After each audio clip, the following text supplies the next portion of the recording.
বাঁচে থাকলে সবই করতে হবে, কাজ কাম এবং সব কিছু করতে হবে, দেখাশোনা করতে হবে।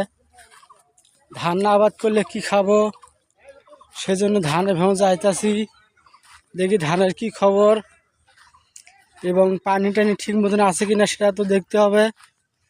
এবং ধানের ভেতরে পানি যদি না থাকে তাহলে পানি দিতে হবে এবং চারে মুড়ে আল দিয়ে ঘুরে ঘুরে দেখতে হবে কোন পাকে পানি যাচ্ছে কি না, সেটা একটু লক্ষ্য করতে হবে। লক্ষ্য না করলে আমরা কিছু করতে পারবো না এবং ধান না হলে তো পেটে ভাত যাবে না।